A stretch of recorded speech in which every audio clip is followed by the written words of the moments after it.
যে পার্লামেন্ট বাংলাদেশের সার্বভৌমত্ব ধারণ করতে পারে না, ওই পার্লামেন্ট জনগণের আসলে পার্লামেন্ট না। আন্তর্জাতিক আদালতে ভারতকে খুনির কাঠগড়ায় দাঁড় করাতে হবে, যাতে আমরা বিচারটা বুঝে পাই। ভারতের সামনে নতজানু পররাষ্ট্রনীতি চলবে না। আমরা একটা শক্তিশালী পররাষ্ট্রনীতি চাই।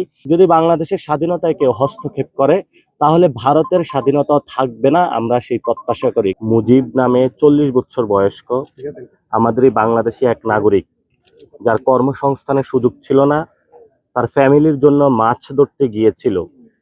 সে মাছ ধরতে যাওয়াটায় তার জন্য কাল হয়ে গিয়েছিল। তাকে ভারতীয় একটা খুনি বাহিনী আছে, তার নাম হলো বিএসএফ। এই বিএসএফ হলো তাকে এসে গুলি করে তাকে হত্যা করা হয়, এবং সাথে সাথে আরো 2 জনকে গুলি করা হয়। তারা ওসমানী মেডিকেলে চিকিৎসাধীন অবস্থায় রয়েছেন। এবং শুধু তাই নয়, এর আগে স্বর্ণা দাস এবং গোপাল বাগচি নামে আরেকজন 2 জনকে এই সীমান্তে হত্যা করা হয়।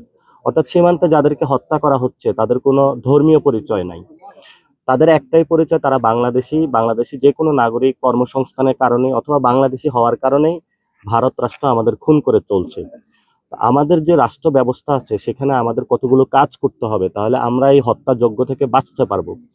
প্রথম হলো আন্তর্জাতিক আদালতে ভারতকে খুনির কাঠগড়ায় দাঁড় করাতে হবে, যাতে আমরা বিচারটা বুঝে পাই, যারা আমাদের খুন করা হয়েছে আমাদের নাগরিকদের।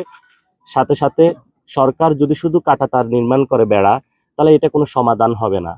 দ্বিতীয়ত একটি বিষয়, সেটা হলো ভারতের সামনে নতজানু পররাষ্ট্রনীতি চলবে না। আমরা একটা শক্তিশালী পররাষ্ট্রনীতি চাই, যেটার মধ্যে আমরা মর্যাদার ভিত্তিতে বাংলাদেশের নাগরিকদের নিয়ে দাঁড়াতে পারবো। এবং আমাদের যে বিজিবি রয়েছে, বিজিবিকে শক্তিশালী করতে হবে। বিজিবিকে মডার্ন যে উইপেনগুলা বা অস্ত্রগুলা রয়েছে সেগুলো দিতে হবে। তাদের পেট্রোলিং কারের ব্যবস্থা করতে হবে, তাদের সেখানে পেট্রোলিং হাউস নির্মাণ করতে হবে, তাদের বেতন কাঠামো বাড়াতে হবে, এবং তাদের প্রতি যে পিলখানার যে একটি নির্মম হত্যাযজ্ঞ হয়েছে সেটার বিচার করতে হবে। তাহলে সীমান্তে আমরা একটি শক্তিশালী বাহিনী পাবো। এবং সাথে সাথে বাংলাদেশের সকলকে আমরা আহ্বান জানাচ্ছি যে আপনারা সীমান্তবাসীর পক্ষে দাঁড়ান।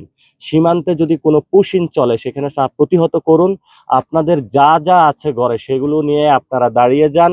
আমাদের 18 কোটি মানুষের সামনে ভারতীয় খুনি বিএসএফ বাহিনী কখনোই টিকতে পারবে না। ওইটা হলো জালেমদের আকাশ, এটা হলো মুজলুমদের আকাশ। এখানে একটি বেড়া রয়েছে, এক পাশে জালেম আরেক পাশে মুজলুম। আর উনি যেটা বলেছেন সেটা আমরা 47-এ সমাধান করেছি। আমরা বাংলাদেশ স্বাধীন রাষ্ট্র আছি। যদি বাংলাদেশের স্বাধীনতায় কেউ হস্তক্ষেপ করে, তাহলে ভারতের স্বাধীনতা থাকবে না, আমরা সেই প্রত্যাশা করি। যে পার্লামেন্ট বাংলাদেশের সার্বভৌমত্ব ধারণ করতে পারে না, ওই পার্লামেন্ট জনগণের আসলে পার্লামেন্ট না। দ্বিতীয়ত, এখানে হলো ধর্মীয় একটি দাঙ্গা সৃষ্টি করার প্রচেষ্টা চালানো হচ্ছে একটি পক্ষ থেকে।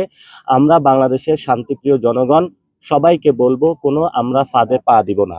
আমরা আগেও শান্তিতে থেকেছি, ভবিষ্যতেও থাকবো। আমরা হিন্দু ভাইদেরকেও রক্ষা করব, বৌদ্ধদেরকেও রক্ষা করব, খ্রিস্টান ভাইদেরকেও রক্ষা করব। এটা বাংলাদেশি নাগরিক হিসেবে আমাদের দায়িত্ব।